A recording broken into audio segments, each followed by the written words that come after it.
مولاي صل وسلم دائما أبدا.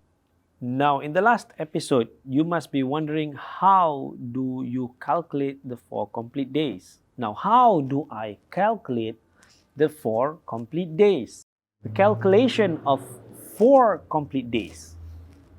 Now, your first day begins when you pass through Fajr time at your destination. You can simplify it by saying your first day begins when the first Fajr enters at your destination. Now let us say that I live in Singapore and I travel to Kuala Lumpur, a journey which is more than 350 kilometers.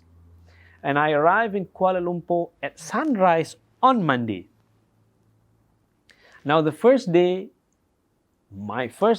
is on Tuesday at Fajr, which is the first Fajr prayer.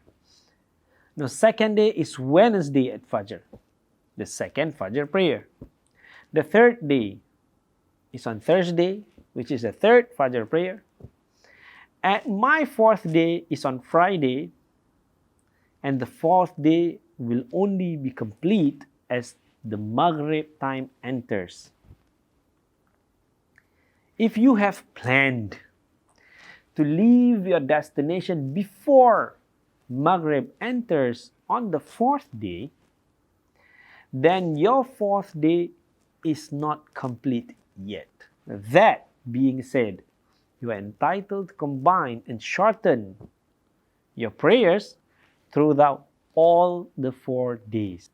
If you have planned to leave your destination after Maghrib enters on the fourth day, then your fourth day is complete.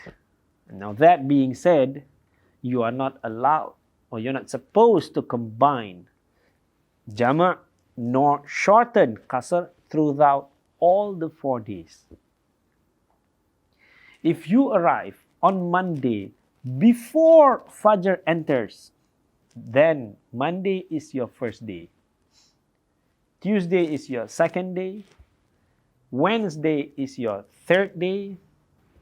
And Thursday is your fourth day. And your fourth day will complete as the Maghrib enters. Now, many people have misunderstood this. They stay at a destination for more than 4 complete days, but yet they combine Jamaʿ and shorten Qaṣr, their prayers, during the first 3 days of their stay. Now, this is not correct. If you are staying for more than 4 complete days at your destination, according to the calculation we have given you, then you have to pray normally, which is to pray 4 rakat and 4 rakat. Regarding the journey, what if there are 2 different ways to the destination? A shorter one and a longer one. If there are 2 different ways to the destination, then the shorter distance will be the distance you should use as the measurement, unless there is a reason for you in embarking on the longer route. Can a person use the concession of combining, which is Jamaʿ, and shortening, which is Qaṣr, if his traveling includes the purpose of sinning? Your traveling cannot be made for the purpose of sinning. For example, you're going to gamble or drinking alcohol and so on. This means that you have to pray as for normal if your travel is made with the purpose of committing a sinful action.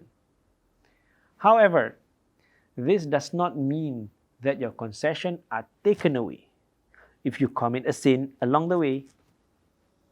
يا رب يا رب الأرباب